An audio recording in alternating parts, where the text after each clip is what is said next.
Me parece que no estamos teniendo a la licenciada Maitín. No sé si está conectada. Si los compañeras o los compañeros de CONAPRED nos pudieran confirmar, por favor, si está la licenciada en la reunión. Muchas gracias.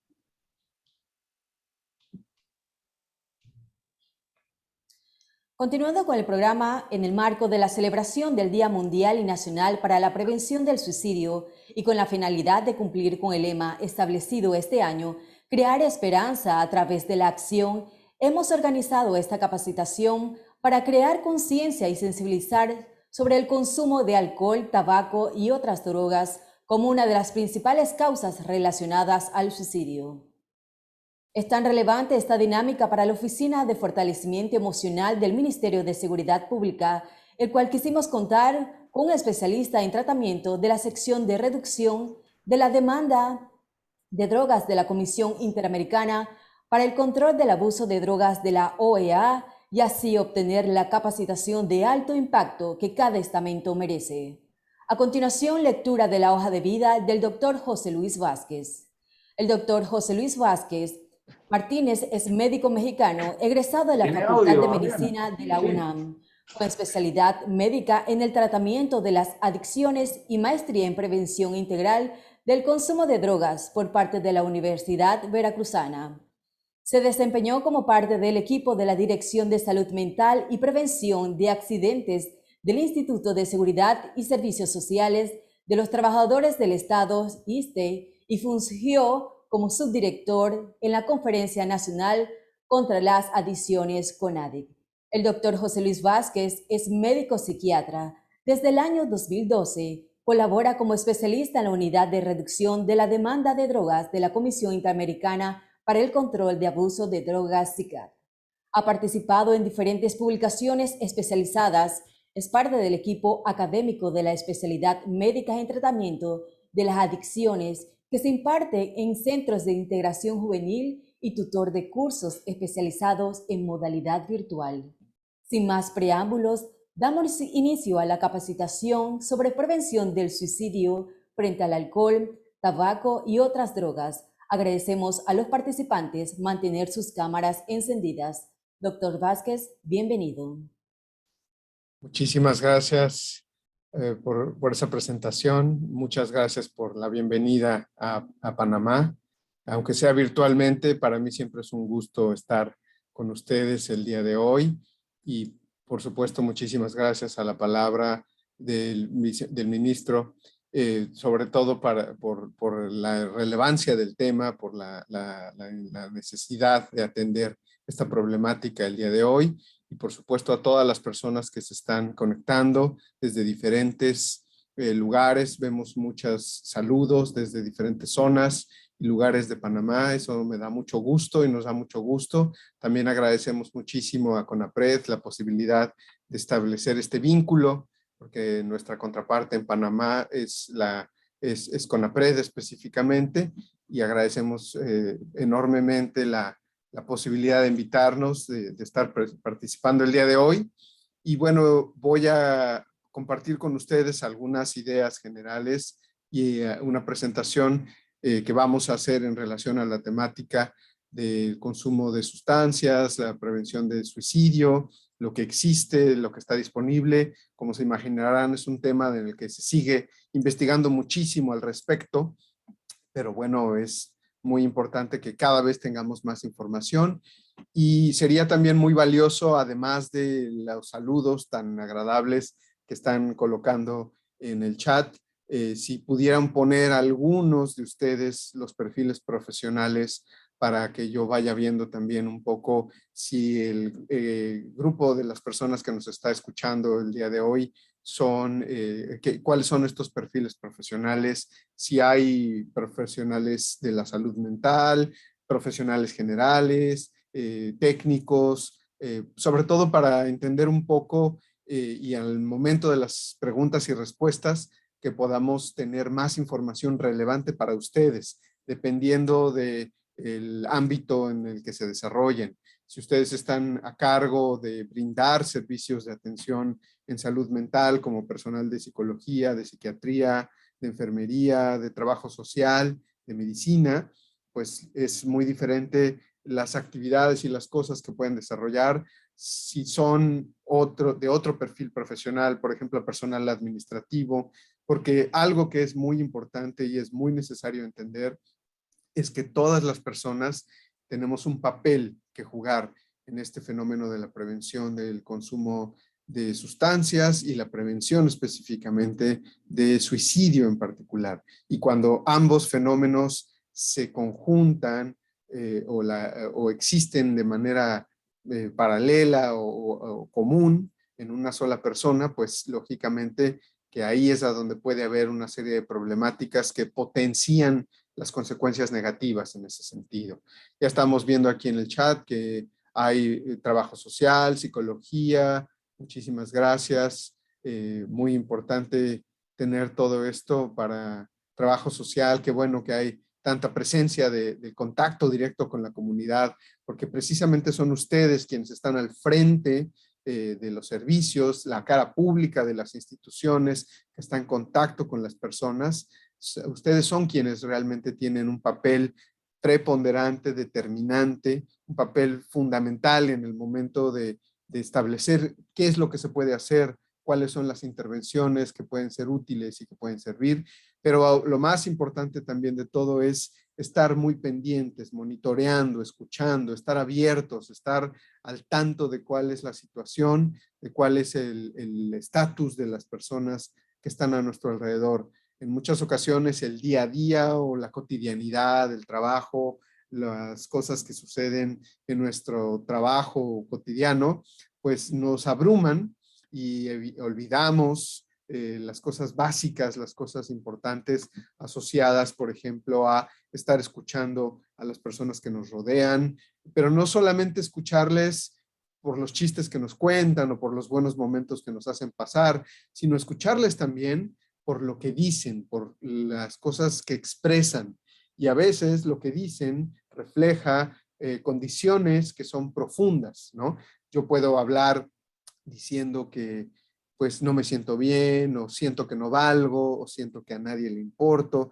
Y aunque en ocasiones pareciera que lo estoy diciendo en un sentido figurado, porque estoy en un contexto donde de pronto eso parece parte de un comentario coloquial, vale mucho la pena tomar nota de si esa persona está diciéndolo eso con cierta frecuencia o si vemos a la persona cuando dice eso preocupada o en una situación diferente. Simplemente cuando alguien nos dice, es que yo siento que a nadie le importo, debemos estar muy atentos de eso que pareciera que no es algo como relevante o que incluso en ocasiones creemos que la persona está exagerando o está tratando de causar lástima en algunos casos. La gente llega a pensar eso. Pero si alguien nos está dando mensajes tan claros como esos, es muy importante desarrollar lo que nosotros le llamamos la escucha activa, donde la persona verdaderamente nos está hablando de lo que siente, de lo que percibe en su realidad en ese momento. Y eso es fundamental que lo tomemos en cuenta porque de pronto cuando ya pasó el suceso, ya se dio, ya se llevó a cabo esta situación trágica de la muerte de alguien, pensamos que no dio ninguna señal o pareciera que nunca dijo nada o como que nadie se lo sospechaba, pero si hacemos un análisis cuidadoso del discurso de la persona o de lo que dijo, de lo que estuvo haciendo, de sus actitudes y su conducta, en muchas ocasiones, por supuesto que se puede detectar un patrón que no siempre es de tristeza, pero generalmente está asociado con algún grado de tristeza, ¿no? También hay otras conductas que se van a observar en ese sentido, pero es muy importante escucharlo. Y insisto, son ustedes quienes están al frente, quienes están en contacto con la población, quienes están brindando servicios como los profesionales, ¿no?, de la salud directamente que están brindando servicios para estar al tanto de esto que nos dicen las personas, sobre todo en un ámbito de la consulta o en un ámbito de la consejería, ¿no? Pero también como compañera de trabajo, como compañero de trabajo, si yo estoy escuchando a mis compañeras y mis compañeros decir cosas como estas que pueden tener una interpretación, es muy importante escuchar con atención. Y ahí es a donde la detección se empieza a llevar a cabo inmediatamente. No es que siempre va a ser alguien que nos dice, me quiero suicidar o me quiero matar o quiero terminar con mi vida. En muchas ocasiones no es tan claro el mensaje que da la persona desde el primer momento. Entonces, muy importante que entre todas y todos estemos al pendiente de lo que se está diciendo, de la forma en la que la persona se expresa en ese sentido, ¿no? Y bueno, siguen ustedes ahí en el chat poniéndonos, muchas gracias. Mucha gente de psicología, mucha gente de trabajo social, por ahí creo que vi a alguien de enfermería, de medicina, así que también muchísimas gracias a todas y todos por su atención. Lo que vamos a hacer entonces es presentar directamente para que a partir de ahora ustedes estén viendo esta información y dejamos sus preguntas para que al final podamos contestar algunas en sesión de preguntas y respuestas, ¿no? Por supuesto que el día de hoy nos enfocamos en particular a uno de los aspectos que tiene que ver con el consumo. Cuando se da este fenómeno de suicidio y el consumo de sustancias, cuando se conjuntan los dos fenómenos, pues esto nos interesa en particular a nosotros, pero sabemos que no es necesario que una persona consuma sustancias para que se lleve a cabo o se presente esta situación de los suicidios, ¿no? Esta conducta de suicidio. Muy importante hacer la diferencia entre tres aspectos clave. Suicidio, que como ustedes están viendo ahí claramente en la pantalla, es el acto de quitarse la vida deliberadamente, distinto de la autolesión, que también se puede presentar y que en muchos casos al autolesionarse, las personas buscan suicidarse, pero no es lo mismo autolesión que suicidio. En el lenguaje, sobre todo periodístico, literario, pues se usan esos términos, ¿no? La autolesión que se produjo a la persona, o en psicología o en psiquiatría, en medicina, lo que se dice la conducta autolítica o la autólisis, si lo han escuchado hablar de eso. Bueno, son sinónimos que se usan en el lenguaje coloquial, pero para nosotros es estrictamente importante hacer la diferencia entre suicidio, el acto de quitarse la vida deliberadamente, autolesión, con actos y o lesiones autoinfligidas intencionalmente, y de posible intención o resultado fatal.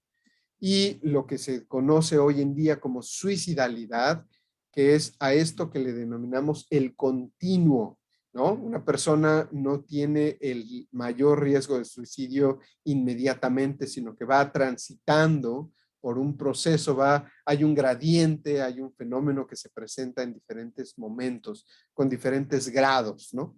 Y ahí es a eso le denominamos suicidalidad. Esta suicidalidad es el continuo desde los primeros momentos hasta la consecución del suicidio, pasando por la ideación, la planificación y después el intento suicida, que puede ser exitoso o no. Y ahí es a donde todo ese continuo, a ese gradiente amplio, le llamamos la suicidalidad como tal.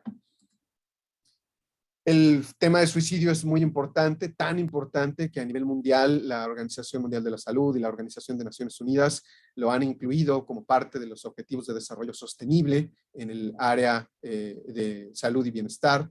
Y bueno, aquí se ve claramente que en el objetivo 3.4 está considerado lo de reducir en 1/3 la mortalidad. La meta 3.4.2 es reducir la tasa de mortalidad por suicidio específicamente. Eso es muy importante lo que queremos establecer ahí. Y el suicidio, como ustedes están viendo en esta diapositiva, es un fenómeno que está, presente en todos los países. Vamos a regresar un momentito. Se adelantó la diapositiva. Está presente en todos los países, ocurre a cualquier edad y es más común en adolescentes y en adultos jóvenes. Esta información que ustedes están viendo aquí proviene de un informe de la Organización Panamericana de la Salud, que está mostrándonos las tasas de mortalidad por suicidio de los países de las Américas, o sea, del continente americano, ¿no? y en esas tasas de mortalidad están estandarizadas por edad por cada 100,000 habitantes. Llama la atención que ustedes pueden ver ahí que la información es del 2016. ¿Por qué no tenemos información 2020? Si no es que 2021.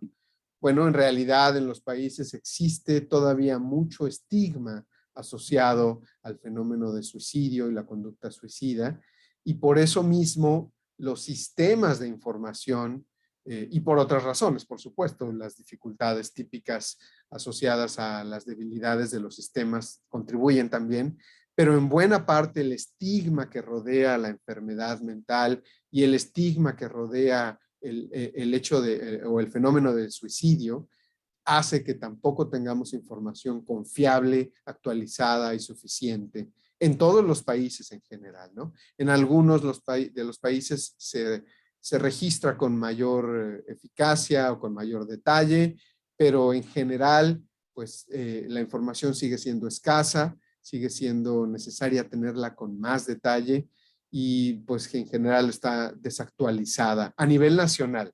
Quizás si ya si miramos ya al interior de los países, áreas específicas o poblaciones específicas, probablemente ahí sí tengamos toda la información mucho más clara, pero en general cuando queremos la información del país completo, pues esta información sigue siendo incompleta, no actualizada en ese sentido. Y ahí ustedes pueden ubicar a Panamá, que es uno de los países que se encuentran por debajo de la media, ¿no? Ahí más o menos a la mitad de la diapositiva ven la media que dice región de las Américas. Entonces, en la región de las Américas, la tasa de mortalidad por suicidio es 9.1 en el promedio, y Panamá tiene un promedio bastante por abajo de la media, que corresponde en este caso a 4.4, ¿no? Y ustedes ven que en los países que están en la parte alta de la gráfica, pues las tasas llegan a ser sumamente preocupantes. Países donde vemos como Guyana con 30.2, ¿no? La tasa por cada 100,000 habitantes. Tomen en cuenta que la tasa nos dice eso, ¿no? De cada 100,000 habitantes, ¿cuántos en promedio en cuánto se presenta este fenómeno de suicidio, ¿no? Y bueno, en Guyana pues es 30.2 de cada 100,000, y en Panamá sería 4.4 de cada 100,000 habitantes. Entonces, eso nos habla de la proporción en la que el fenómeno está presente en los países. Esto de alguna manera en su realidad debe interpretarse como que el fenómeno no es un fenómeno afortunadamente tan frecuente o tan presente, pero sí está presente, sí está ahí, y además lo que sabemos que ha pasado si viéramos la evolución de esto a lo largo del tiempo es que si no se toman las medidas adecuadas para llevar a cabo la prevención, esa tasa que hoy en día está en 4.4, quizás en el próximo reporte puede llegar a 5, a 6 o a niveles todavía más altos en ese sentido, ¿no? ¿Por qué? Porque el promedio de la región nos dice que en la región el fenómeno está presente, y en la región el fenómeno está, incluso en algunos países con más intensidad, está creciendo en ese sentido. Entonces, ahí es muy importante tomar en cuenta que no es que, bueno, Panamá está abajo,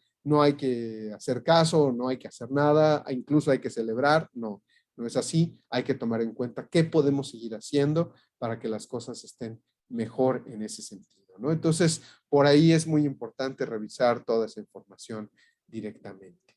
Así que bueno, muchísimas veces ustedes van a buscar los datos asociados a este fenómeno de suicidio, pero lo van a encontrar como datos que no necesariamente están actualizados y que no, en general no existen en una sola fuente de información. Hay que hacer mucha minería de datos, pero que es importante que conozcamos, por ejemplo, la Organización Panamericana de la Salud como una de las fuentes que son más confiables en este sentido con relación a la información que existe, ¿no? Esto es para ubicarnos un poco, pero recuerden que es lo que les decía, es información 2016.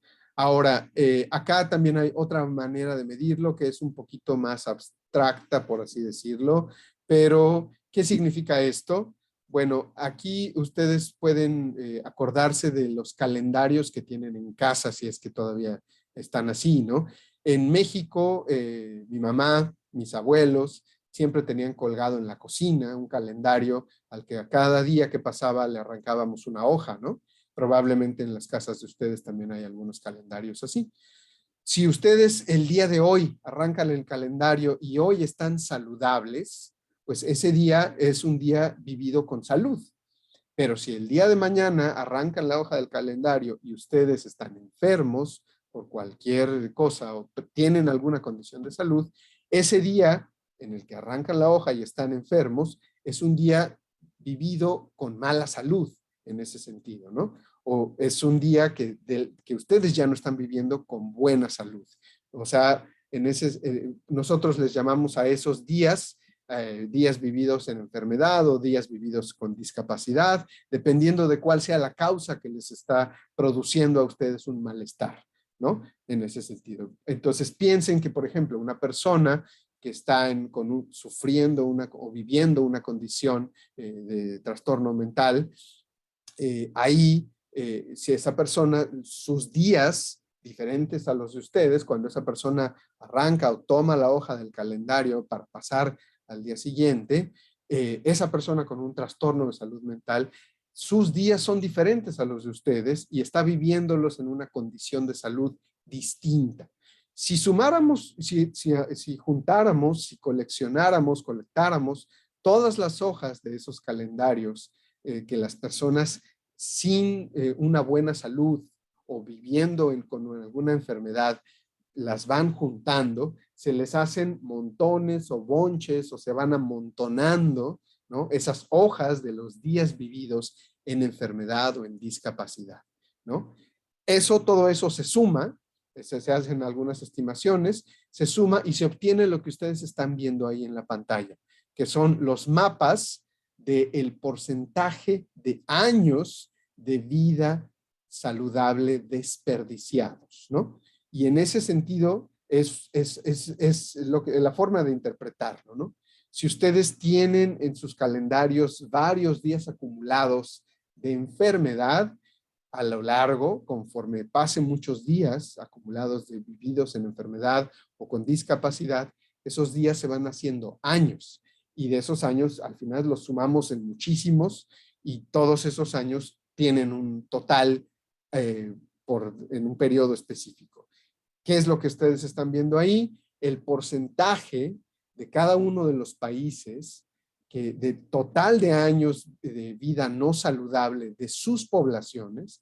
Ahí están viendo el porcentaje de cada uno de esos países que se reporta por causa de suicidio y la autoagresión.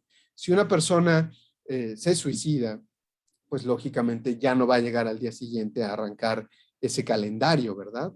Entonces, a partir de ese momento, todas esas hojas del calendario se acumulan inmediatamente en los años de vida vividos en enfermedad o discapacidad, o en el caso de suicidio, años de muerte prematura, porque esa persona se esperaría que viviera muchos años más y a lo mejor se esperaría que viviera a los 80 y se suicida alrededor de los 50, ¿no? Entonces, todos esos años que le faltaron por vivir con buena salud, pues se van sumando en ese sentido. Entonces, todos esos cálculos que son hasta cierto punto complejos, cada día se van haciendo con más facilidad, ahí nos muestran cómo en los distintos países el peso de las hojas acumuladas de esos calendarios, de los días vividos con mala salud o los días de que la persona ya no vivió a causa de alguna enfermedad, el peso de todas esas hojas de los calendarios es lo que ustedes están viendo ahí. Por eso vemos que en Surinam y en Guyana, que ustedes veían que las tasas de suicidio son altas, pues el peso de todos esos días acumulados vividos en mala salud porque sobrevivieron el intento de suicidio, o los días que ya no vivieron con buena salud las personas porque murieron, pues entonces ahí está representado como un porcentaje del total de los días, ¿no? Nuevamente vean ustedes cómo Panamá solamente tiene el 1.2% Y en general, bueno, pues eso nos habla de un promedio bajo con respecto a los demás países que ustedes están observando, pero aún así, como yo ya les comenté para la gráfica anterior, no significa que echemos las campanas al vuelo y no significa que estemos diciendo que no vamos a hacer nada, sino que tiene que haber todo un grupo, un conjunto de intervenciones que tienen que ir enfocadas a prevenir, en este caso, el suicidio en particular como tal. Ahora, ya tenemos también información más actualizada. Recientemente la Organización Panamericana de la Salud nos compartió en su reporte de mortalidad por suicidio, que fue publicado a principios de año, el análisis de la información 2010-2014, y en el caso de Panamá y de todos los países de las Américas, pero hoy solamente les voy a hablar de Panamá para que sea relevante para ustedes, pero en este informe que está citado aquí, que dice fuente Organización Panamericana de la Salud, ustedes pueden encontrar la información de todos los países de las Américas.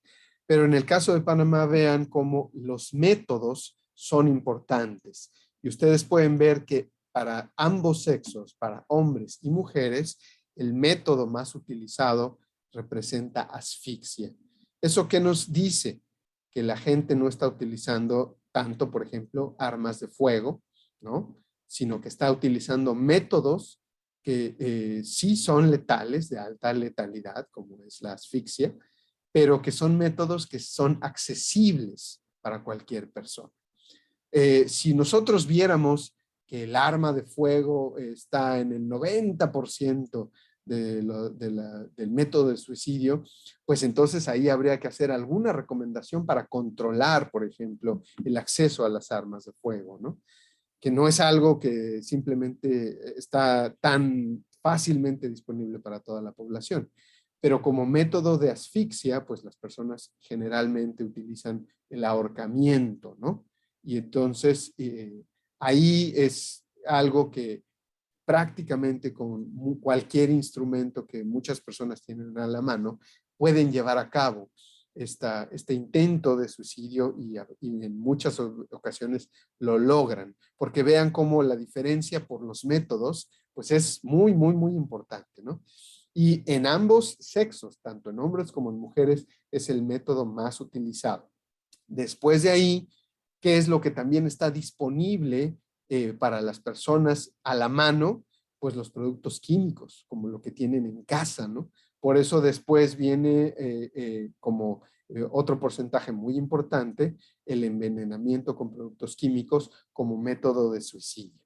Esto ya seguramente a varios de ustedes ya les empezó a dar ideas de qué podemos hacer para ayudarle a las personas que tienen a alguien en casa con un problema o que se ha identificado riesgo de suicidio.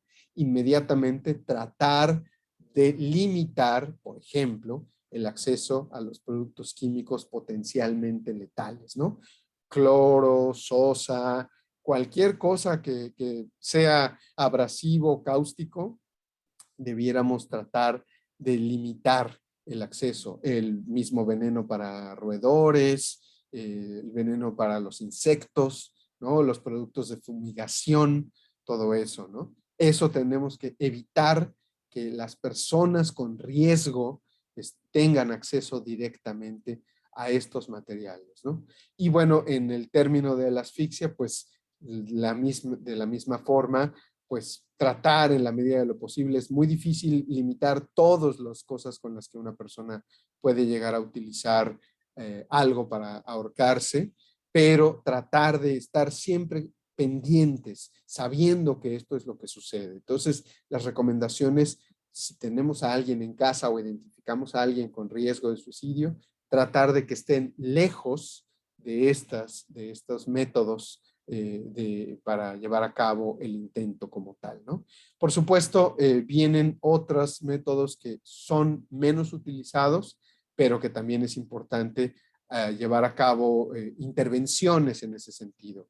Ustedes seguramente habrán escuchado como en San Francisco, acá en Estados Unidos, los puentes que son muy altos, está perfectamente sellado el acceso para evitar que una persona utilice el acceso a un puente alto y desde ahí se lance para terminar con su vida, ¿no? Siempre hay una serie de intervenciones y de políticas que incluso en arquitectura les enseñan a los estudiantes de arquitectura la importancia de considerar el diseño de un puente alto o de los edificios elevados, esta política importante de que no se abran las ventanas fácilmente en el piso 18 para que la persona no con sencillez pueda lanzarse desde el edificio, y eso pues por supuesto que también son formas de ir limitando todo esto. No hay ninguna intervención que sea la única o la mágica que nos va a resolver todas las situaciones, pero es muy importante identificar qué es lo que está pasando, sobre todo en la realidad, en este caso panameña, y a partir de ahí, bueno, nosotros tratar de ver cuáles son esas intervenciones que podemos llevar a cabo. Y el análisis de la información nos dice que muchas de las personas que llevan a cabo el fenómeno del suicidio, muchas de las personas que se suicidan, lo hacen en un ambiente al que tienen acceso por estos métodos y generalmente pues es en casa o en algún lugar a donde están disponibles los métodos como los que ustedes están viendo en la diapositiva como tal.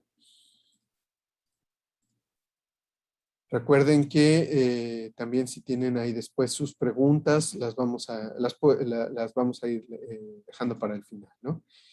Muy importante entender que existe un impacto en la salud mental, sobre todo por el tema de la pandemia.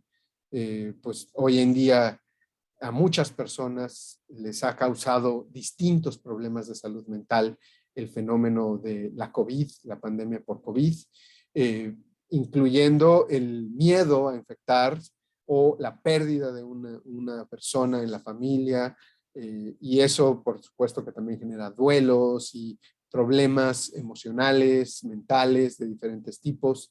Las propias medidas de control para evitar la infección, como el confinamiento, si es muy severo en muchos casos, pues también hacen una diferencia o pueden llegar a tener un impacto en la salud mental de las personas, o simplemente el hecho de que una persona pierde su trabajo a causa de la pandemia o el desarrollo psicosocial en la escuela, en adolescentes y jóvenes, también es un factor de riesgo. No significa que a todas las personas les vaya a causar un problema, pero a los más y a los más vulnerables sí les va a generar un mayor impacto, y si hacemos lo necesario podemos evitar que esto tenga un desenlace fatal, pero es muy importante identificar a las personas que están en una situación de vulnerabilidad.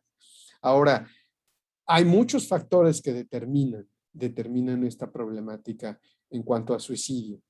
Y vieron cómo en la gráfica de métodos había también el envenenamiento con drogas, pero en menor medida en el caso de Panamá. Bueno, esto tiene que ver también porque las drogas, los distintos tipos de drogas, las distintas drogas, y siempre por drogas, acuérdense que hablamos de alcohol, tabaco y otras drogas, pero todas esas sustancias tienen o pueden llegar a tener un potencial letal. Todo depende de la dosis. Hasta el agua puede ser letal en las condiciones adecuadas. Ahí es a donde tenemos que tener mucho cuidado de no satanizar las sustancias, sin duda, pero también saber y entender que lamentablemente en los patrones de consumo de la sociedad, las sustancias pueden llegar a tener un efecto letal mucho más rápido de lo que nosotros creemos. Y el envenenamiento por alcohol, por ejemplo, en la congestión alcohólica, pues eso puede llegar a tener un desenlace fatal en ese sentido. Ya no digamos las otras sustancias que, como el alcohol, también son inhibidores o depresores del sistema nervioso central, ¿no? Y producen alteraciones en la respiración a nivel central del sistema nervioso central como tal, ¿no?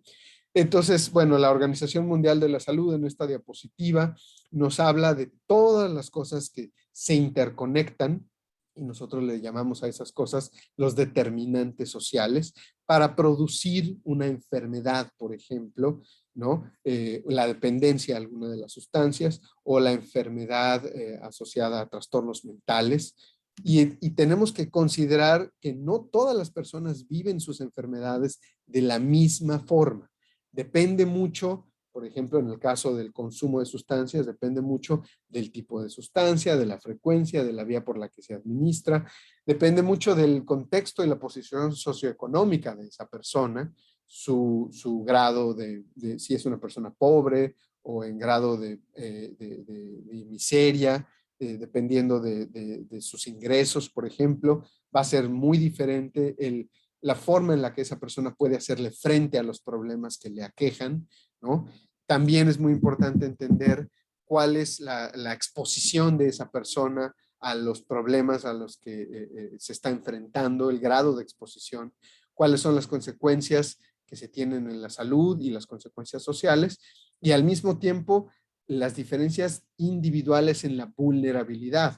Cada quien somos vulnerables a diferentes cosas en diferentes momentos de nuestra vida por la edad, somos diferentes, vulnerables entre hombres y mujeres por el género. Ustedes ya vieron que hay muchos más hombres que llevan a cabo el suicidio que mujeres en la región de las Américas, y sin duda eso tiene un componente de género implícito. Vamos a ver que también hay un componente genético, tanto para todos los trastornos mentales como para el efecto de suicidio, y bueno, la pobreza, la marginación y la enfermedad mental de base como tal, ¿no?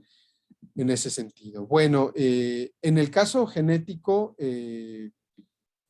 yo les decía que también se han hecho investigaciones, y el doctor Nicolini, Humberto Nicolini en México, ha encontrado que hay algunos genes que pueden tener peso importante en el desarrollo de esta enfermedad como tal.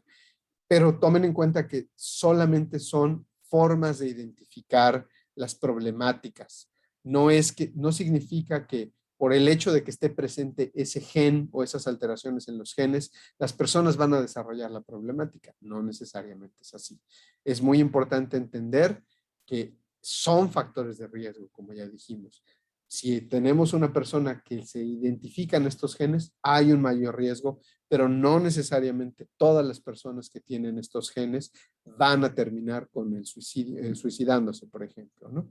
Pasa lo mismo con la diabetes. Muchas personas tienen en su cuerpo los genes para desarrollar diabetes, pero no lo desarrollan porque hacen ejercicio, porque se alimentan bien, porque duermen bien, y entonces eso hace que la persona esté en menor riesgo, aunque sus genes estén de alguna manera predeterminados a desarrollar la enfermedad. Muy importante entender que se trata solo de factores de riesgo, que cada vez entendemos mejor, pero que son factores de riesgo. Ahora, acá esto es nada más una gráfica para explicar que hay mayor riesgo cuando la persona se le asocia a enfermedades mentales, hay mayor riesgo de suicidio. El suicidio se puede presentar todavía con más riesgo o en una manera más preocupante si la persona, además de algún trastorno por consumo de sustancias, presenta alguna de las otras condiciones que estamos viendo aquí como tal, ¿no? En lo que se ve es que las personas con depresión son las que están en un mayor riesgo relativo, hasta casi 20 veces mayor que la población normal, ¿sí? De riesgo de suicidio. Eso nos habla de que una persona con depresión, con trastornos del ánimo, que se llama depresión en este caso, bueno, puede tener hasta 20 veces mayor probabilidad o mayor riesgo de tener esta situación de suicidio como tal. Pero vean cómo las sustancias en general también aumentan este riesgo. En el caso de la cocaína, el riesgo se aumenta hasta casi 17 veces. En el caso del alcohol, también se aumenta 9.8. pero no es consumo cualquiera, sino es dependencia, ya cuando la persona desarrolló un trastorno que nosotros llamamos dependencia, que tiene características muy específicas. Eso no significa que por el simple hecho de consumir una vez o algunas veces cualquiera de las sustancias que ustedes están viendo ahí, la persona incrementa el riesgo tanto. Sí se incrementa el riesgo, pero no necesariamente así. Distinto cuando ya alguien tiene un trastorno de dependencia. Cuando esa persona ya no puede vivir sin consumir la sustancia, ahí sí el riesgo de suicidio sube hasta estos niveles que ustedes están viendo ahí directamente en la pantalla, en la diapositiva. ¿Qué quiere decir esto? Toda la población que ustedes están atendiendo en los centros de salud y en los centros de tratamiento para ayudarles con sus problemas por consumo de sustancias, esa población debe estar siempre vigilada por la posibilidad de que existan complicaciones como suicidio como tal. Eso es lo que queremos decirles y que ya vieron que ustedes que el riesgo se presenta más con depresión, con esquizofrenia y con los trastornos de dependencia a ciertas sustancias como la cocaína y el alcohol y también, por supuesto, a la heroína o los opiáceos, ¿no? Bueno, siempre también existe mucho debate con relación a cannabis, a marihuana.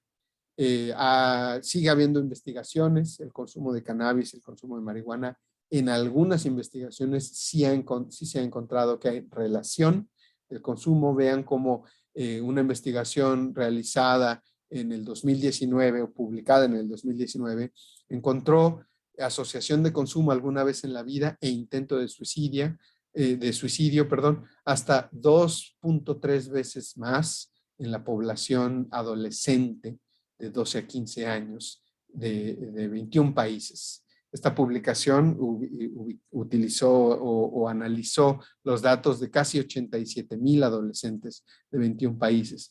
Y entre esos, quienes consumían alguna vez en la vida cannabis, tenían casi 2.3 veces más riesgo de presentar intento de suicidio, ¿no? Y eso es consumo alguna vez en la vida. Aquí sí estamos hablando de población que simplemente consume. Quiere decir esto que cannabis puede llegar a desencadenar fenómenos que todavía no alcanzamos, marihuana, puede llegar a desencadenar fenómenos que todavía no alcanzamos a entender por completo, pero que sí afectan la salud mental en tal grado que la persona está en mayor riesgo de desarrollar un intento de suicidio. Y hay una revisión sistemática con metaanálisis, que es una investigación más profunda, por así decirlo, donde también se han encontrado que hay un incremento significativamente estadístico del riesgo de suicidio. Pero al mismo tiempo, bueno, investigaciones con poblaciones más pequeñas nos han comentado que no existe una relación con, por ejemplo, 972 estudiantes. Por eso yo les digo que sigue siendo un tema en investigación, sigue siendo un tema controvertido, pero ¿cuál sería la recomendación aquí? El consumir, se ha visto consumir marihuana alguna vez en la vida o en diferentes patrones de consumo, en diferentes formas, se ha visto que sí puede llegar a incrementar el riesgo. ¿Consumir trae beneficios? No, no trae ningún beneficio. Entonces, entre menos exposición haya de las personas, particularmente los jóvenes que están viendo ustedes ahí en la pantalla reflejados, entre menos exposición haya, menos probabilidades va a haber que la persona tenga un riesgo de un intento suicida como tal.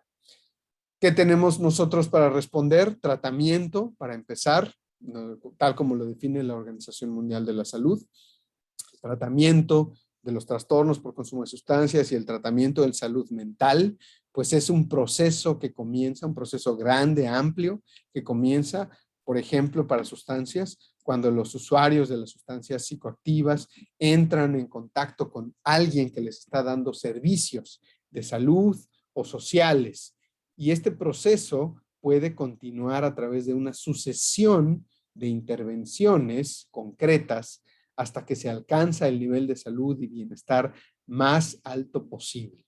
No debemos dejar o creer que tratamiento es solamente dar una pastilla o recetar un medicamento y ya ese es mi tratamiento. No, en realidad es un proceso mucho más amplio que requiere, como ya les decía yo al principio, la participación de todas las personas. Por eso mismo existe y está disponible esta guía de intervención MHGAP, que lo produce la Organización Mundial de la Salud y la Organización Panamericana de la Salud. Esta versión 2.0 que está disponible gratuitamente en internet, la pueden bajar como un archivo PDF, pero también hoy en día afortunadamente la tenemos disponible en una aplicación para celular y tanto en Android como en Apple. Y en este caso la guía nos habla del panorama con el que debemos analizar el tema del suicidio. Tenemos que tener, cuando identificamos a alguien en riesgo de suicidio, tenemos que hacer un proceso de evaluación, un proceso de manejo y un proceso de seguimiento. Y la evaluación, como ustedes ven claramente ahí, consiste en preguntar si la persona ha intentado un acto médicamente grave de autolesión, evaluar si existe un riesgo inminente de autolesión o de suicidio, investigar si está presente alguno de los trastornos mentales, neurológicos o de consumo de sustancias prioritarios, o sea, como ya los mentales ya ustedes vieron que tienen que ver con depresión, con esquizofrenia, neurológicos, que son los pacientes que tienen problemas crónico-terminales neurológicos como tal y que pueden estar en mayor riesgo de suicidio también. Muy importante determinar si hay dolor crónico. Seguramente ustedes ya habrán escuchado que mucha de la gente que se suicida no se suicida pensando en que va a resolver algo o que es la mejor manera de resolver algo. La gente lo hace porque intenta terminar con dolor físico y con dolor emocional, porque creen que es la única forma de que se termine ese sufrimiento que están viviendo las personas. Y en muchas ocasiones se trata de dolor físico, como el dolor crónico como tal, pero en casi todos los casos siempre también hay un dolor emocional, un dolor y una sensación insoportable para esas personas que en algún momento llegan a ver como la única salida el terminar con su vida en ese sentido. Entonces, bueno, muy importante también evaluar el componente de dolor y evaluar la gravedad de los síntomas emocionales también es fundamental. Si yo no sé cómo evaluar todas estas cosas, tengo que hablarle a alguien que sepa. Tengo que preguntarle a psicología, a psiquiatría, a medicina, a enfermería, utilizar el número telefónico de atención en emergencias, ver la manera, pero hacer algo. Si yo identifico que alguien está con una condición de las que estamos viendo aquí o de lo que hemos mencionado y no hago nada, eso no va a ser útil. Lo que es útil es que o yo tome iniciativa de evaluar a la persona y darle un manejo, o si no sé qué hacer, preguntar, canalizar, encauzar, referir, hablar a donde se puede obtener algún tipo de respuesta. Aunque parezca que no podemos hacer nada, ofrecer ayuda, escuchar y ser la parte de la respuesta también es hacer algo. A veces creemos que si yo no soy quien hace la operación, si yo no soy quien receta el medicamento, no estoy haciendo nada. Y eso no es cierto. Si yo soy quien sugirió, quien escuchó, quien identificó o quien dijo a dónde acudir, también estoy ayudando, también estoy haciendo algo. Y eso es fundamental que ustedes lo identifiquen, lo pongan en práctica directamente como tal. Y bueno, hay protocolos de manejo que ustedes tendrían que revisar con más detalle ya directamente en la guía, que son distintos dependiendo de la situación en la que nos encontremos. De manera general, yo solamente les tengo que decir que ustedes en sus instituciones y donde estén trabajando tienen siempre que tener algún protocolo escrito con pasos específicos, con responsabilidades. Y en esta guía que está disponible gratis en internet o en sus celulares, si la bajan ahora, como ya vimos que buscan con este nombre, la guía de intervención MHGAP, lo van a encontrar en sus celulares fácilmente también. Y esta guía les sirve como referencia para generar estos protocolos de manejo que deben estar validados por los lugares donde ustedes trabajan y por profesionales que les estén ayudando a llevarlos a cabo de manera adecuada. Y por supuesto que después viene ya la fase de seguimiento donde tiene que haber un tratamiento general y ofrecerle a las personas intervenciones psicosociales, ¿no? Acá está el manejo, no vamos a entrar en todos los detalles, pero ustedes vean cómo no es un manejo de una sola cosa o de receta mágica, no es recetar solo un medicamento y ya, sino que implica abordar toda la complejidad de la situación que está enfrentando la persona, dependiendo de la situación que ustedes identifiquen ahí directamente, porque no es lo mismo que sea un riesgo inminente a que la persona haya tenido un intento a lo mejor en el pasado. Pero lo que es muy importante siempre va a ser hablar, preguntar al respecto, ¿no?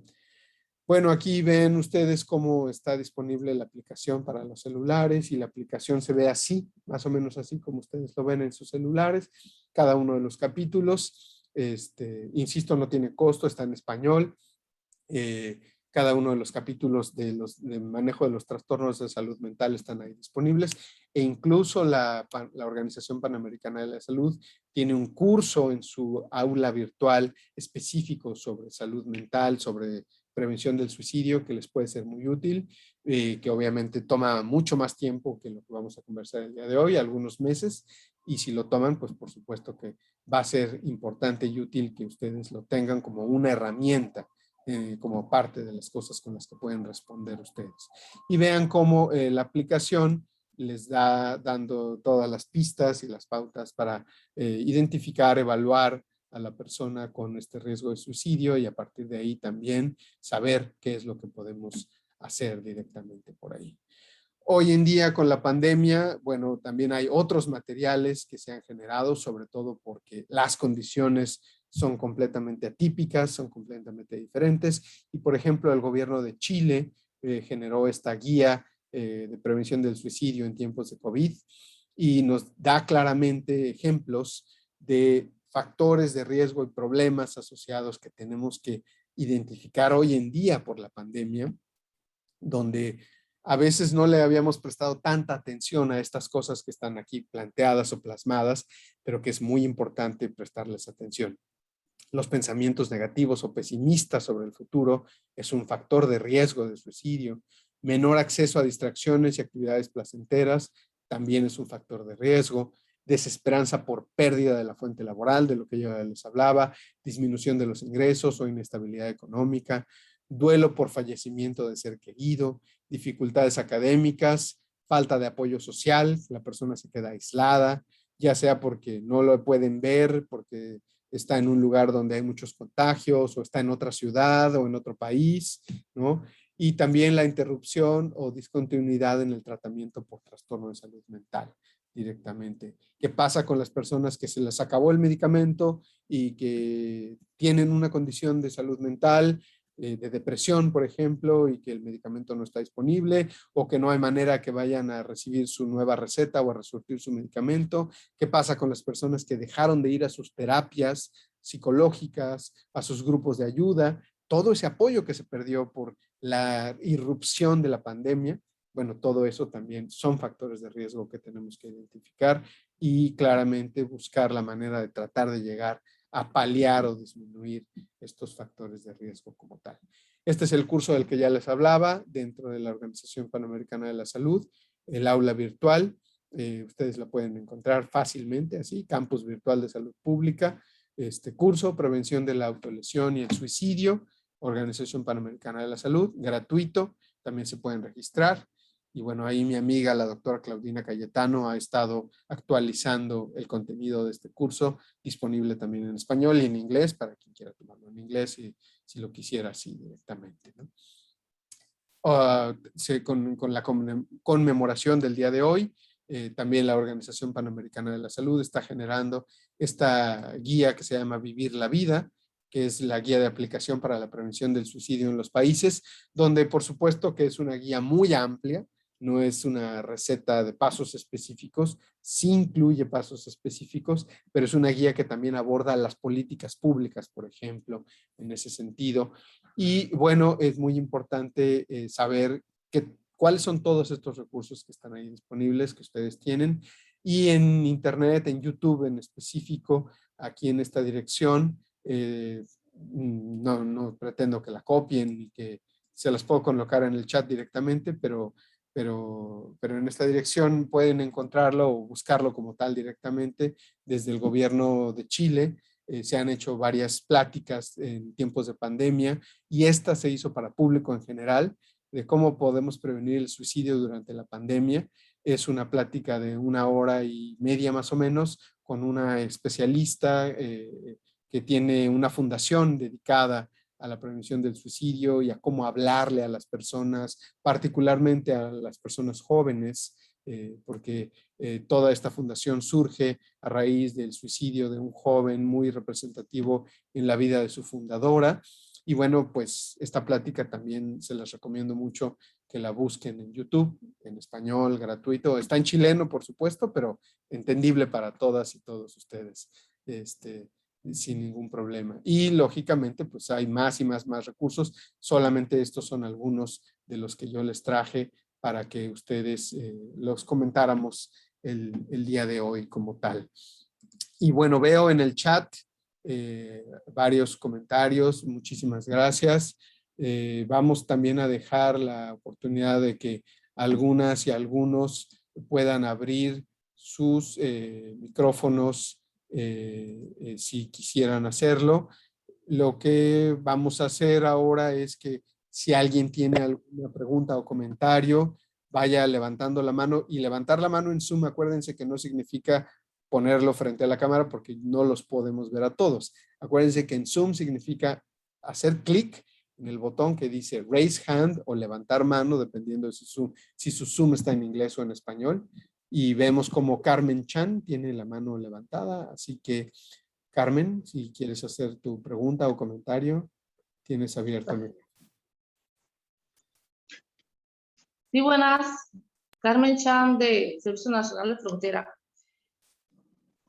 Usted habló de varios factores y que a veces hay personas que dan indicios, pero un estudio que se hizo en España dice que el 1% de la población que se han suicidado no dan indicios de ningún tipo. Entonces, ese estudio decía que hay personas que simplemente deciden acabar con su vida. Ahora, eso me quedó con la duda y busqué más estudios y eso fue lo único que yo encontré, por el de España. Yo quisiera saber si hay personas que simplemente determinan acabar con su vida y tienen todos los factores, una estabilidad económica, laboral, espiritual, todo. Simplemente, bueno, no quiero vivir. O ese estudio es ambiguo o no sé. Hay personas que simplemente deciden acabar con su vida. Gracias. Gracias. Miren, en ese sentido, en general, una persona que tiene los factores que tú mencionaste, donde hay una estabilidad laboral, económica, personal, una calidad de vida, en general las personas no deciden terminar con su vida de un día para otro sin ningún motivo. Sí llega a darse el caso, por supuesto, sí llega a haber ese tipo de situaciones, pero como tú muy bien viste, si te escuché, se refiere al 1%, que sería muy poco la cantidad de personas.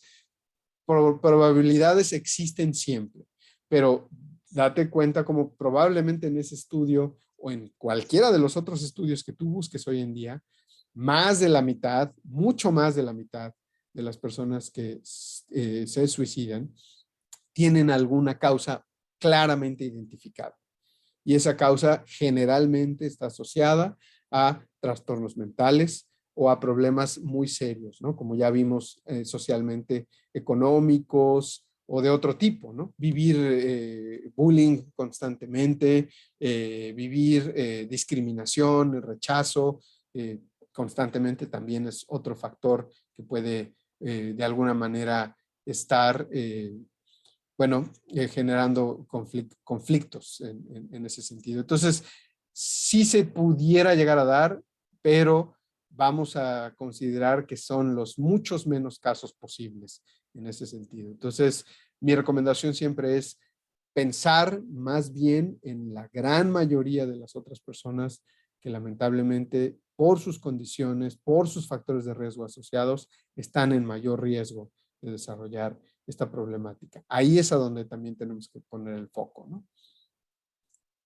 Licenciado Montenegro, tienes la palabra. Sí, muy buenos días, doctor. Buenos días. Bien, así como escribí ahí en el chat, pues me parece importante el hecho de preguntar a la persona, a la víctima, si en efecto cerca de él o de ella hay familiares o personas allegadas, no necesariamente familiares, que hayan cometido Ujú. el acto del suicidio, porque pues me parece que también está ese factor muy relevante del aprendizaje por modelamiento, ¿no? Las Claro. personas que de repente quieren acabar con su sufrimiento y de repente piensa, ah, como lo hizo mi prima, como lo hizo mi amigo, como lo hizo, ¿verdad? Entonces, más allá de que usted nos mencionó un factor genético, pues me parece que también hay un factor relacionado al aprendizaje que no se debe dejar de lado. Claro, claro, totalmente. Ahora, la imitación aquí es la mayor, la menor de las veces.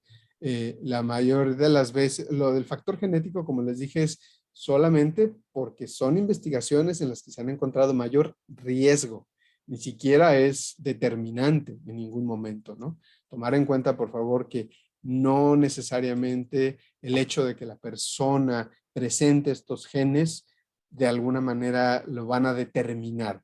Es riesgo, simplemente factor de riesgo. De la misma manera que es riesgo para otras enfermedades el hecho de tener un gen asociado. Pero en general, la conducta aprendida en términos de suicidio no es tan determinante tampoco. Lo que es mucho más determinante es el principal factor de riesgo asociado de todos es antecedentes previos de intento de suicidio. Ese es el de mayor riesgo y el de mayor peso. A partir de ahí tenemos los trastornos mentales como la depresión, otros trastornos mentales graves y otra serie de condiciones y situaciones como el consumo de sustancias, trastornos por dependencia de sustancias como los que ya les mencionaba en ese sentido. Sí es muy importante explorar la familia y los alrededores y lo que sucede alrededor de la persona como tal. Sí es muy importante, pero también considerar que tiene que ver con, más allá del ambiente, tiene que ver con que en la familia puede haber también otros antecedentes que también son factores de riesgo. Ya dijimos el gran peso que tiene la depresión. Depresión es un factor o un elemento, un trastorno que también se va a presentar en las familias de esa misma manera. Entonces, esto que tú nos invitas a hacer, que es muy importante, no solamente enfocarnos en la persona, sino en su grupo y en los alrededores y en los posibles riesgos que están determinando su nivel de riesgo, pues sí es muy importante escuchar y ver qué hay en su familia. Generalmente no es porque sea una conducta necesariamente aprendida, sino que la persona puede estar viviendo la misma situación con una depresión severa que le puede llevar con mayor riesgo a pensar que la única solución es terminar con su vida. Y ni siquiera terminar con su vida porque quiere hacer eso, sino que, como ya les dije, hay un componente de sufrimiento. Y ese componente de sufrimiento la persona no logra terminarlo o desactivarlo nunca. Y es lo que intentan desesperadamente en muchos casos como medida última para lograr esto en ese sentido. Así que muchas gracias por ahí por tu pregunta, licenciada Montenegro. Tenemos otras 3 manos levantadas. Vamos a colocar aquí a Lisbeth Návalo, que está en orden. Lisbeth. Sí, buenas. Lisbeth, se escucha mal tu micrófono. Lisbeth. No te escuchamos, te perdimos. Lisbeth. No. Dile que... Lisbeth. Mira, vamos a darle la oportunidad a planificación estratégica mientras. Porque tu micrófono está viciado, Lisbeth. Y mientras le dejamos a la persona que dice planificación estratégica. Buenos días, doctor. Buenos días.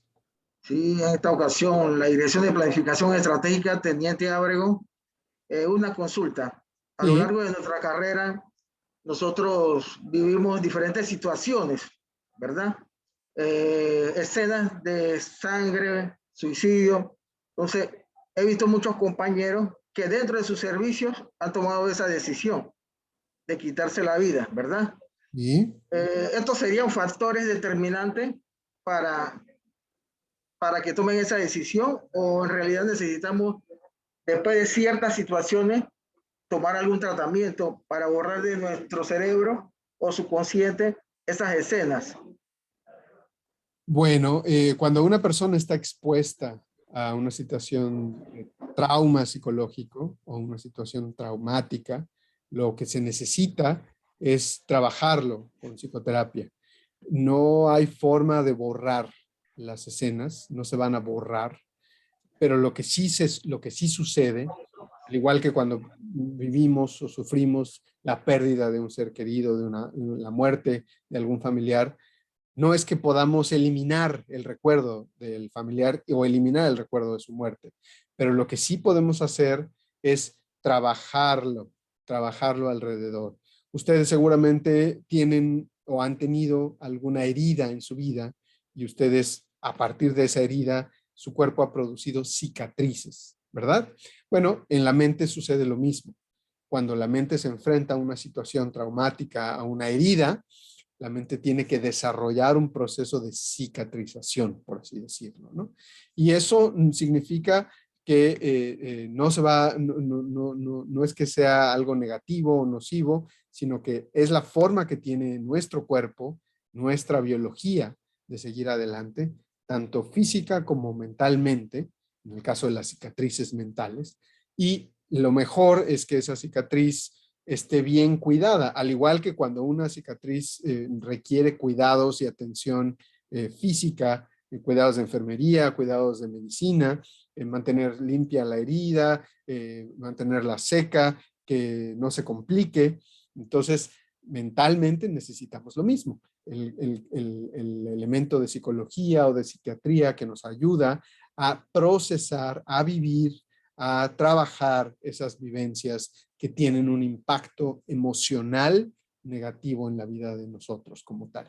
Pero sí es importantísimo identificarlo. Obviamente puede haber un riesgo, puede haber un mayor riesgo asociado porque, sobre todo, si ya se presentó ese fenómeno en una persona de un grupo, que ese mismo grupo está en expuesta a las mismas condiciones, probablemente, así como en esa persona se presentaron las condiciones, puede llegar a suceder lo mismo en otra persona de ese mismo grupo. Entonces, muy importante identificar todos estos componentes, pero sí se necesita una atención psicológica como tal ante la pregunta.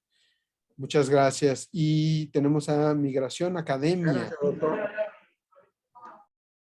Sí, muy buenos días, doctor. Buenos días. Amado Franco, del Servicio Nacional de Migración, en la sede en Ciudad de Panamá. Gracias. Mire, en relación a la pregunta que hizo el compañero anteriormente, si uno, ¿qué consejo le podemos dar al funcionario común que cree encontrar en peligro a un compañero que puede pasar bajo otras circunstancias? ¿Qué consejo le podemos dar al funcionario común? Y Sí. dos, ¿cómo explicamos las estadísticas, las diferencias estadísticas entre hombres y mujeres? ¿Qué explicación tenemos para con ello? Eso, gracias.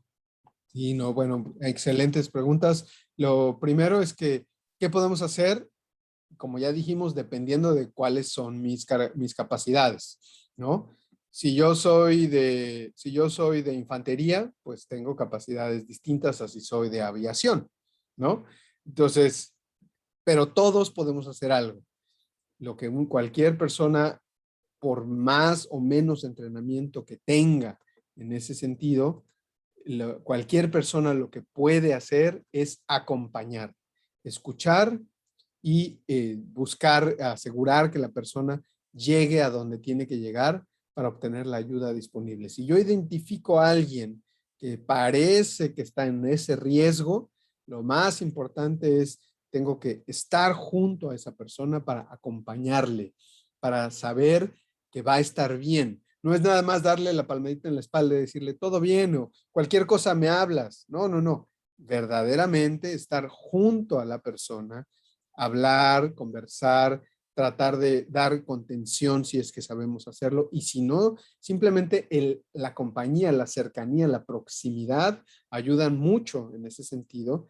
Escuchar a la persona y buscar quién puede ayudar a la persona con lo que sea que esté viviendo en ese sentido. Entonces, desde ya todos podemos hacer eso que tiene que ver con el funcionario común. Asumo que te refieres a que se trata de una persona que no necesariamente tiene un entrenamiento psicoterapéutico especializado, ni que es un especialista dentro de un hospital, porque bueno, esas personas lo que tienen que hacer es llamar a la persona identificada, evaluarla y llevar a cabo las intervenciones necesarias.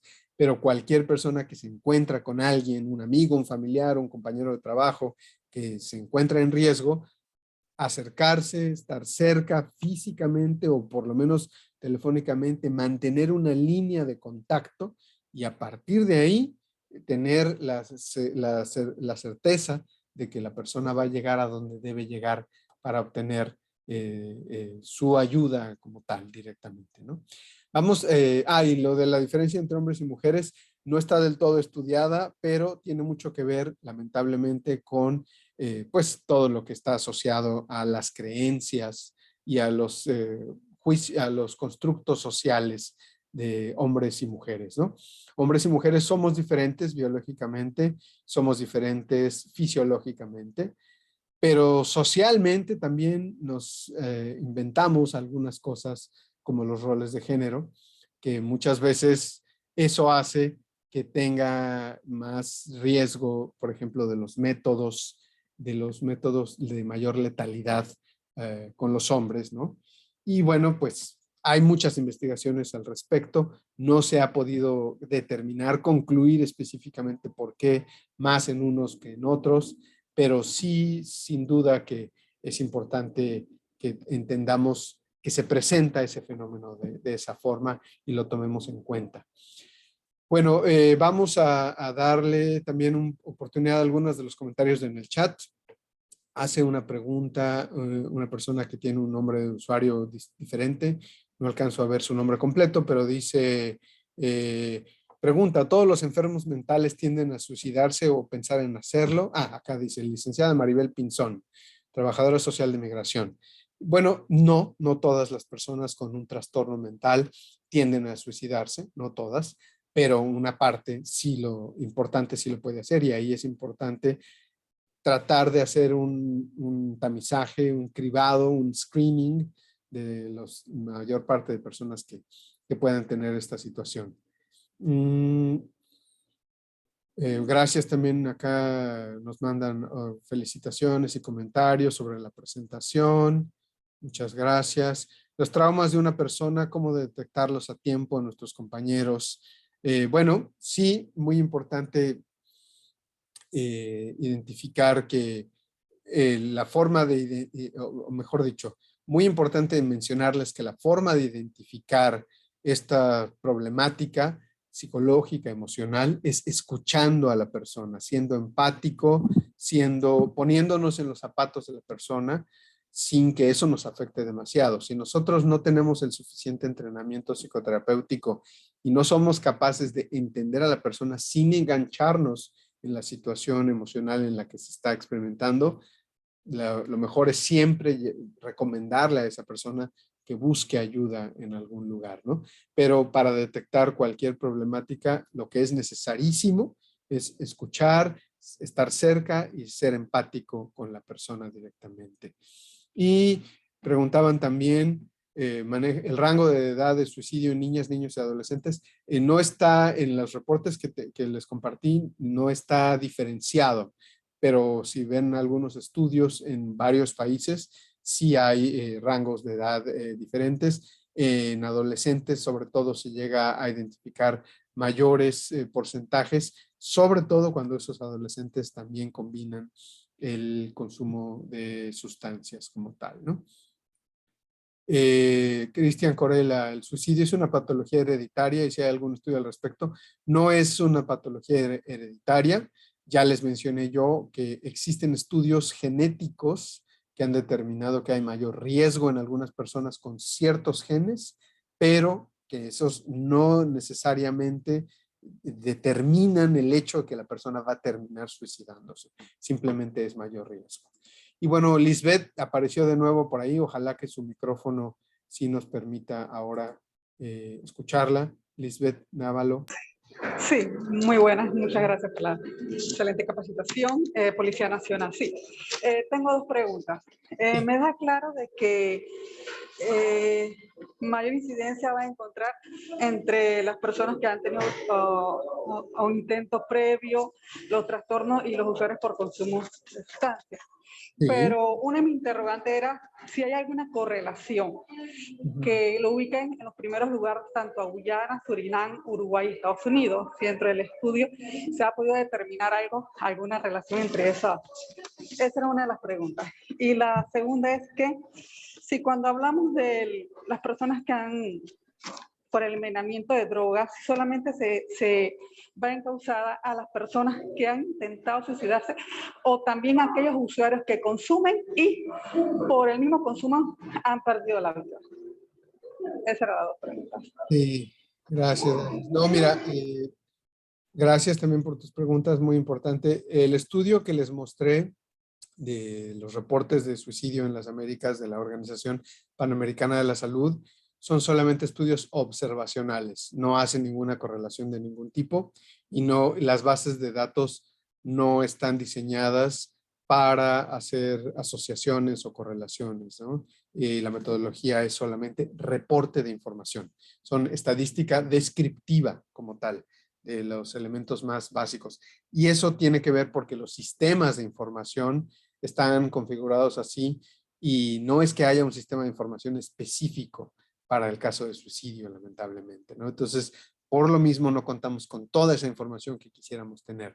Esa información que te interesa a ti, la debes obtener tú con las personas que estás atendiendo directamente y ahí sí, a mayor grado de detalle con el cuestionario clínico o el interrogatorio clínico, ahí sí muy importante llegar al mayor nivel de detalle posible en ese sentido, ¿no? Pero los estudios que les mostré no están hablando de estas correlaciones, por lo tanto, pues no podemos decir por qué más en unos que en otros. Hay que seguir investigando. Con la información que tenemos hasta el momento no podemos decirlo directamente como tal, ¿no? Y bueno, la otra parte de tu pregunta, Lisbeth, bueno, también es muy compleja en términos de todo lo que se presenta cuando la persona está viviendo una situación de suicidio. Todos los factores de riesgo asociados tienen diferentes pesos. No es que por el hecho de que haya una enfermedad como tal, ya necesariamente eso lo va a determinar como tal, pero sí es un factor de riesgo a considerar. Entonces, siempre mi recomendación es indagar, buscar, preguntar por todos los posibles factores de riesgo en ese sentido y a partir de ahí tratar de ver cuál es el mayor nivel de riesgo que está enfrentando esa persona y siempre buscar la manera de hacer o llevar a cabo alguna acción o alguna actividad. Ojalá que en la medida de lo posible, lo más temprano que se pueda, desde el punto de vista clínico como tal. Espero que con eso quede, Lisbeth, la respuesta. Y bueno, Sí, gracias. no, gracias a ti. Tenemos el usuario que dice 11ª zona policial. ¿Sí? Sí, bájale. Ahí tu eco. Buenos días, doctor José Luis Vázquez, un placer conocerlo y de verdad una linda y hermosa mañana de parte de todo el personal de la 11ª. Más que una pregunta, doctor, yo quisiera saber y conocerlo un poquito más a usted en cuanto a los retos y vivencias que usted ha tenido en este tiempo de COVID con relación a la temática que nos ha tratado en la mañana de hoy. Muchísimas gracias. Gracias. Bueno, pues sí, la situación acá es que con COVID ha habido, dependiendo de la realidad que analicemos, ha habido distintos fenómenos. En algunos países, en algunas comunidades, en algunos lugares, el fenómeno mental ha empeorado de diferentes maneras, pero también en algunas comunidades no ha cambiado mucho. Entonces, los retos principales tienen que ver con que seguimos sin un sistema confiable, suficientemente rápido de información para que nos podamos conocer con mayor detalle la realidad. Y el reto ese es, yo como médico, siempre para mí el primer reto pues es el diagnóstico. ¿Qué es lo que está pasando?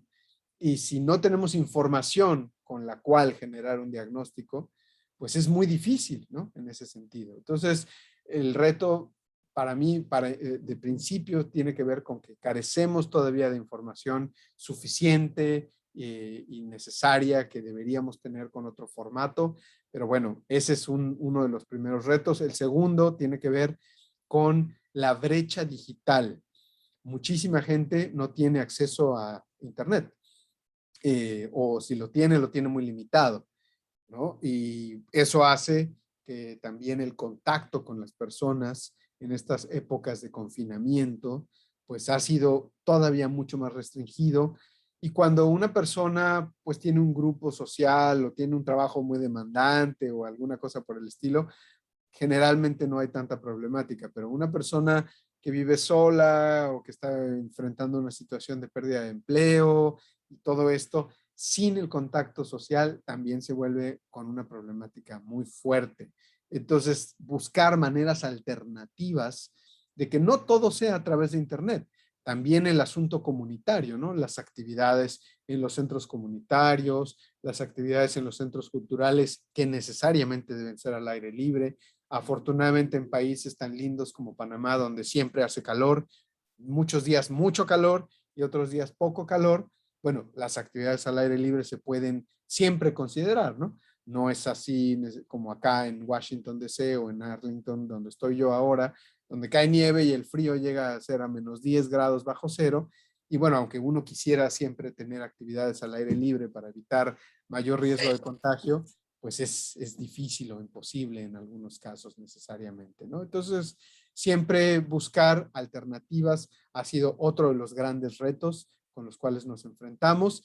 Y otra parte importantísima, pues tiene que ver con que la gente siempre está necesitada de capacitación, siempre está necesitada de continuar mejorando como profesional, con sus retos, con los problemas que sabe que tiene, con las dificultades de sus herramientas. Yo diría que esos han sido los principales retos y problemáticas a los que yo me he enfrentado para tratar de continuar brindando los servicios, pero que bueno, pues obviamente todos estos van a cambiar o a ser diferentes dependiendo de la realidad en la que ustedes se encuentran. Nuestra amiga Carmen Chan tiene nuevamente la mano levantada, así que le vamos a dar la palabra a Carmen.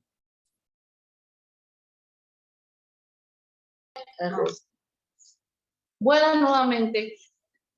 Un compañero, igualmente ustedes afirmaron de que lo más importante es escuchar a la persona. ¿Qué sucede muchas veces en la fuerza o en los estamentos? Es que se pone mucho el trabajo. Vamos a decirte, un compañero, uno que sea padre, da muchos indicios de suicidio, pero uno dice, pero es que este es mi garra, este es mi amigo. ¿Cómo le voy a buscar a decir a la psicóloga, a la trabajadora social o al médico que él está dando indicios? Si a lo mejor lo desarmen.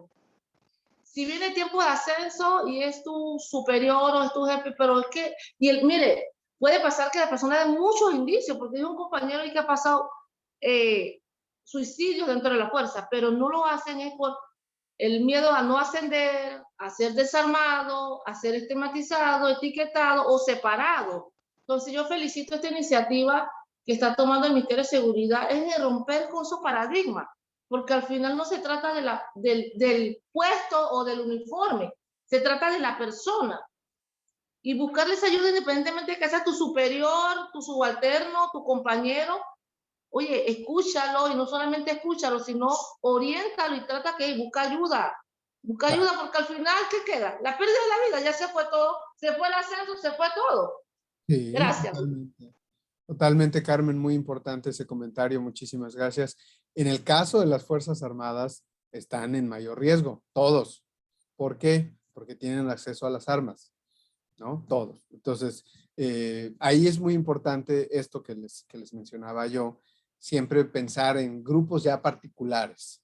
Eh, mm, y obviamente también las labores que se desempeñan como parte de la seguridad nacional, pública, etcétera, pues también por la naturaleza de las labores puede generar más problemas emocionales, como ya se mencionó al principio, o incluso psicológicos, físicos de diferentes tipos, y eso hace que haya mayor riesgo todavía.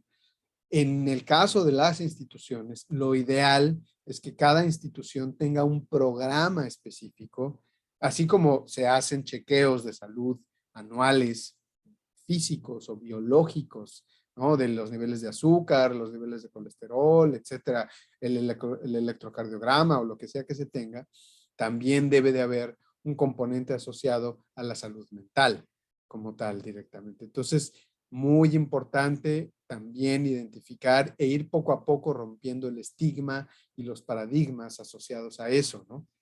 El hecho de que una persona enfrente una condición mental que le pone en una situación más vulnerable, no la hace menos valiosa a esa persona.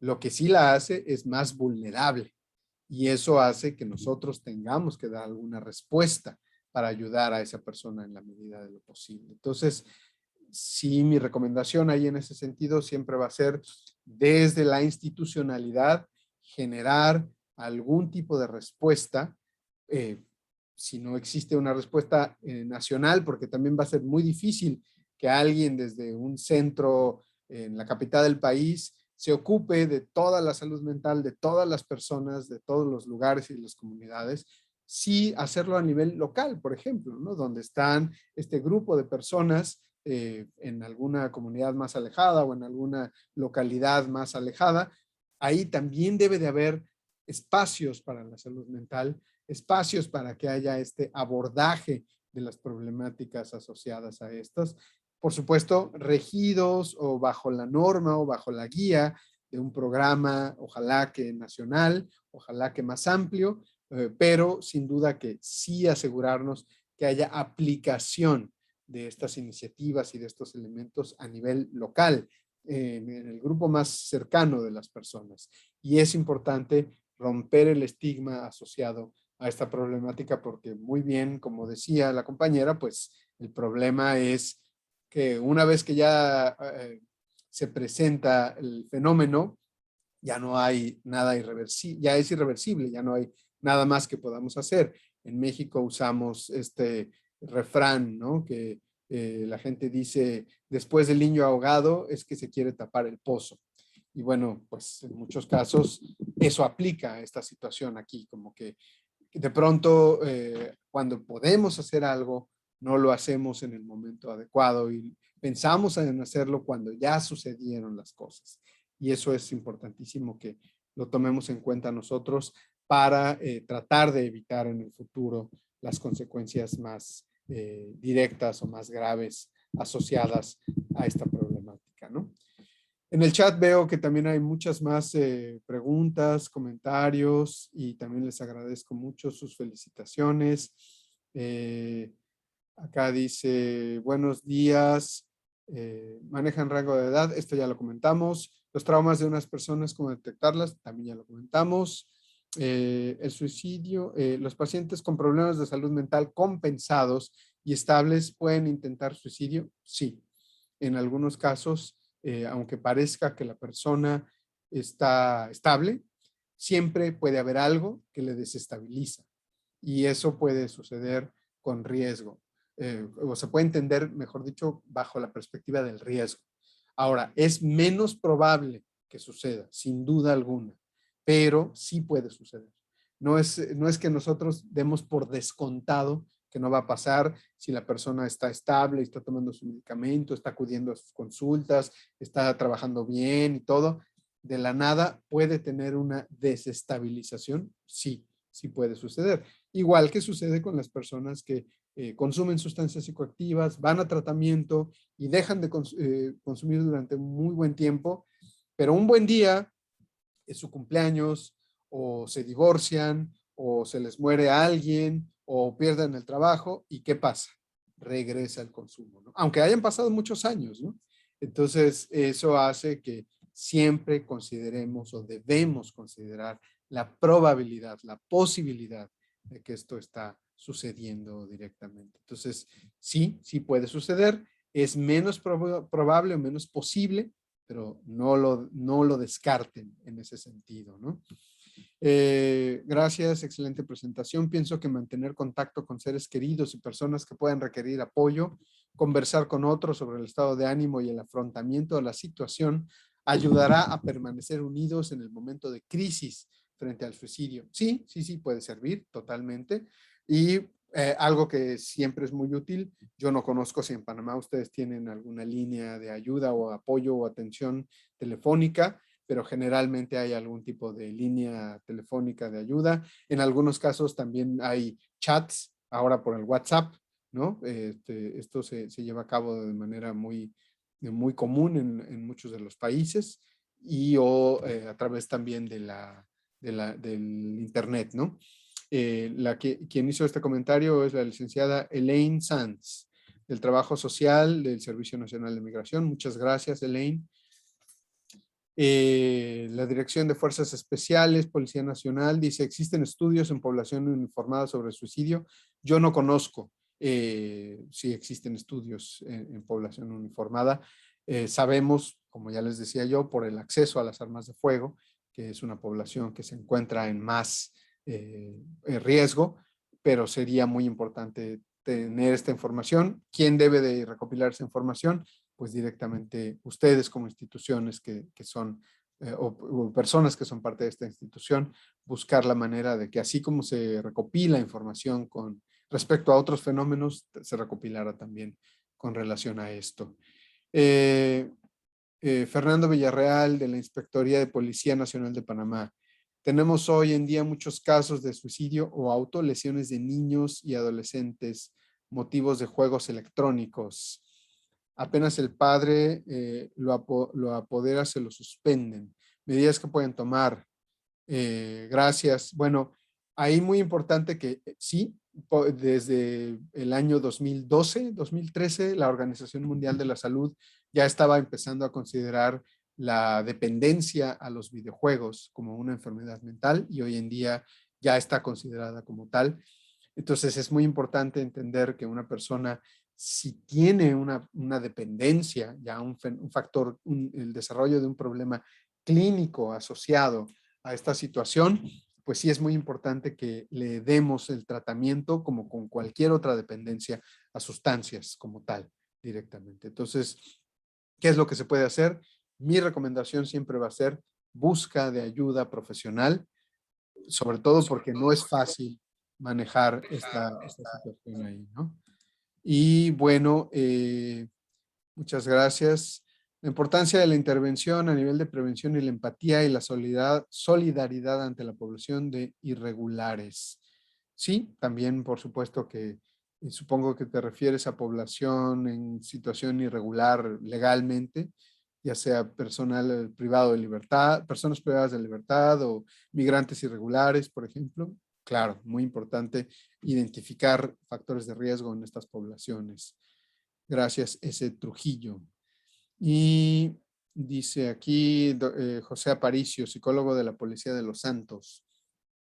Quisiera saber su opinión respecto a alguien que ya ha cometido un intento suicida. Hoy en día tratamos de evitar la palabra cometer. Cometer se usa para los delitos, ¿no? Para suicidio hablamos de que la persona intentó suicidarse. Evitemos el hablar de cometer, porque cometió un robo o cometió un acto delictivo, pero el suicidio no se comete, se intenta o se lleva a cabo, ¿no? Entonces, solamente es una recomendación, no es que esté mal, no es simplemente, sé que es la forma en la que coloquialmente se habla o se ha manejado el término durante muchos años, pero preferimos poco a poco ir cambiando de manera más enfocada el lenguaje, ¿no? Entonces, quisiera saber sobre su opinión con respecto a alguien que ya ha intentado suicidarse. ¿Se convierte en una persona que se verá afectada física y mentalmente? ¿O pasa a ser una persona potencialmente más sensible que el resto de las personas a situaciones impulsivas? Sí, sí, por supuesto que esto le afecta. El intento de suicidio afecta en las personas, en su situación personal, individual, emocional, psicológica, de todo tipo, pero con la ayuda adecuada esa persona pues puede recuperarse. Eso es lo importante y puede vivir con esa situación directamente. Ese Trujillo sí nos dice que hablaba de la población de inmigrantes irregulares en Panamá. Efectivamente, bueno, pues la población de inmigrantes irregulares ante una situación de desesperanza total también se presentan este tipo de fenómenos como el suicidio y lamentablemente es una de las poblaciones de las que menos información tenemos, porque al ser población que está en una condición irregular en el país, generalmente es población de la que no se recopila ninguna información o no se recaba esa información en los sistemas de análisis estadístico. Entonces, generalmente no conocemos la dimensión real de este fenómeno en esas poblaciones en particular. Licenciada Cedeño de la 17ª, no sé, 17ª algo, Rufina Alfaro. Me gustaría saber si hay algún estudio de por qué las estadísticas de suicidio son mayores en hombres que en mujeres y cuáles son las edades de mayor riesgo. Bueno, ya les decía que tiene mucho que ver con el factor de género. No hay ningún estudio que sea concluyente completamente. En algunas comunidades, dependiendo de cuáles sean, hay incluso hay niveles más cercanos entre hombres y mujeres. La diferencia no es tanta, pero cuando vemos los promedios como lo que les presenté a nivel nacional o a nivel hemisférico, en general son muchos más hombres que mujeres como tal, ¿no? Pero generalmente la conclusión a la que se llega es que son diferencias asociadas a las construcciones sociales de género que están muy presentes en ese sentido, ¿no? Y gracias. Buenos días, es muy importante del puesto aeronaval de Río Hato. Es muy importante saber y tener siempre presente es que como seres humanos debemos respetar el estado emocional de una persona, ya que no sabemos si en alguna circunstancia esa persona puede estar pasando por algo difícil. Muchas gracias, licenciada Abigail Saturno, del Servicio Nacional Aeronaval. Efectivamente, y más allá del respeto, porque a veces confundimos el respeto con no involucrarnos, el respeto hacia la situación que está viviendo una persona tiene también que ver con la manera en la que somos empáticos con esa persona o le escuchamos a la persona o le atendemos a las necesidades que puede llegar a tener. Veo a Alan Chambers con la mano levantada, así que Alan, adelante. Puedes abrir tu micrófono, pero está cerrado.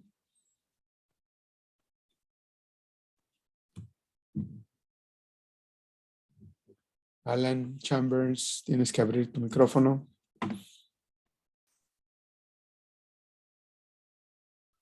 Ya. Sí, buenos días, doctor. Sí. Muchas gracias por su intervención. Creo que han sido temas muy interesantes y pertinentes para miembros de la policía y de estamentos de seguridad. Un comentario. Sí existen estudios sobre suicidio en policías y le puedo leer a nivel de comentarios sobre una pregunta que hizo un compañero anterior. Esto, y junto con la profesión médica, la profesión de salud, son profesiones de alto nivel de riesgo. Y por lo tanto, pues nuestro comentario en el sentido de mantener y fortalecer los equipos de intervención en crisis y de atención hacia los miembros de todos estos estamentos, incluyendo también los de salud, que por su proximidad a sustancias pues, que pueden hacer daño eventualmente, tienen mayores niveles de riesgo. Y por eso es que precisamente existen servicios de psicología, de psiquiatría, y en fin, integrados también al sistema de salud, que atienden estas problemáticas. Y por eso es que también debemos fortalecer y favorecer las consultas de los miembros de estamentos de seguridad cuando tengan problemas, fortalecer su comunicación, su capacidad de comunicación, de expresión, y bueno, romper el estigma, como se ha dicho, en cuanto a la atención, que es un signo de supuesta debilidad. Perfecto. Sí, no, totalmente de acuerdo. Muchísimas gracias por esa intervención. Es muy importante hablar de la necesidad de seguir abordando el tema y que se utilicen esos recursos como mencionas. Si nos compartes el estudio o los estudios que hay en esa población, sería ideal, porque yo no los conozco y probablemente es en una población específica como tal, ¿no? Entonces, sería muy importante que pudiéramos ver dónde están publicados o cuál es o si son de acceso público. A lo mejor no lo son, no lo sé, pero sí es muy importante considerar esa parte y por supuesto que aprovechar todos los recursos que estén ahí directamente disponibles. Tú dices, Alan, que están en España. Bueno, no, claro, sí. No, yo me refiero a estudios de las Américas o en particular de Panamá. Ahí sí no los conozco. Pero claro, a nivel mundial sí existen estudios en distintas poblaciones, no solamente en policías, pero de lo que no tenemos es en nuestra realidad. Lo que nos interesa es ir conociendo un poco más a detalle este asunto de la realidad. Muchas de la realidad nuestra como tal, ¿no?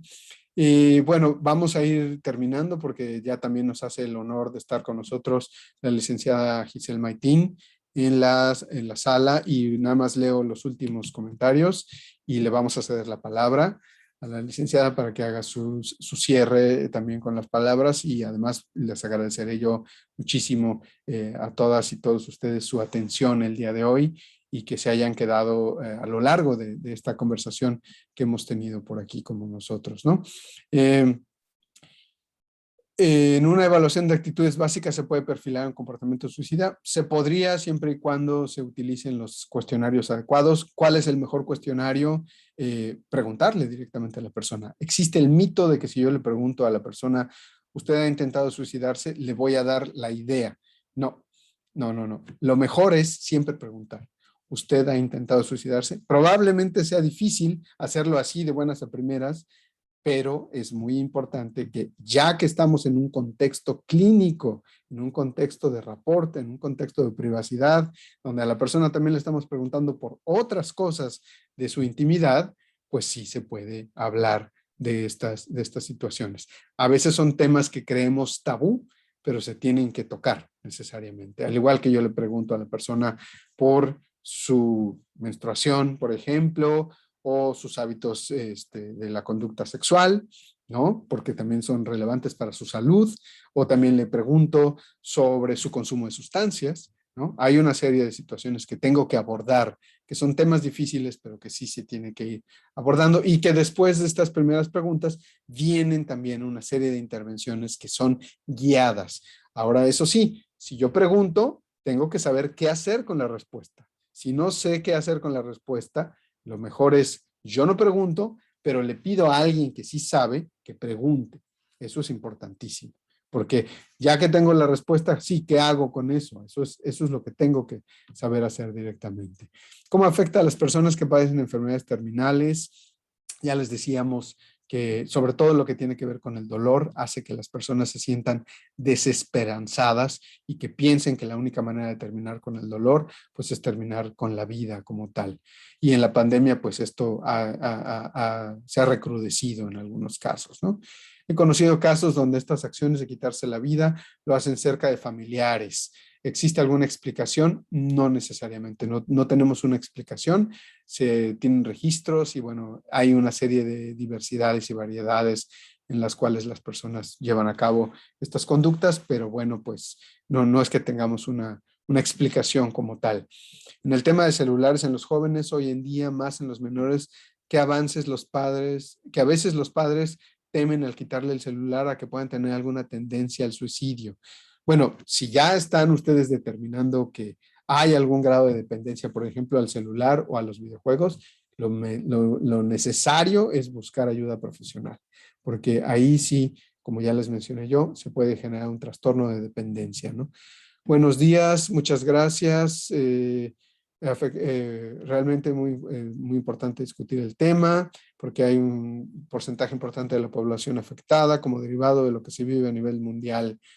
Sí, muchas gracias a todas y todos por sus comentarios y bueno, reitero el agradecimiento a CONAPRED, el agradecimiento al Ministerio de Seguridad, a todas las instituciones involucradas, por supuesto a las fuerzas que veo que nos acompañan, armadas, a las fuerzas de seguridad también. Y yo le voy a ceder entonces ahora la palabra a la licenciada Giselle Maitín, de parte de CONAPRED, para que nos dirija su mensaje. Giselle Maitín, ahí está, ¿verdad? Muy buenos días a todos y a todas. José Luis, reiteramos siempre el agradecimiento por participar en estas acciones preventivas que son tan necesarias en nuestros países.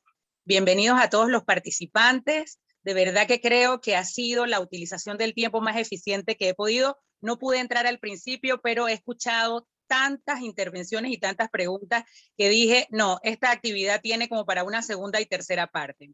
Sobre todo para los estamentos de seguridad, los funcionarios de atención primaria desde el Ministerio Público, las entidades de salud y todos aquellos funcionarios que trabajan desde su área de competencia con este tipo de presión y estrés que es tan necesaria y sobre todo los especialistas para saber cómo manejarla. Desde el año 2003, la OMS junto a la Asociación Internacional de la Prevención del Suicidio han invitado a los países a crear conciencia respecto de esta realidad. Es un problema de salud pública que muchas veces ha estado un poco descuidado, pero que la pandemia nos ha traído a memoria y le ha dado prelación entre las situaciones que deben ser abordadas.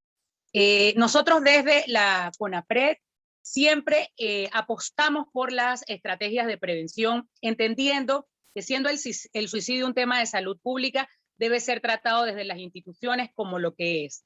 Y las actividades de prevención lo que hacen es prepararnos, ¿verdad? Dejar esa capacidad instalada en cada uno de nuestros funcionarios para poder brindar esa ayuda que los funcionarios o los usuarios necesitan.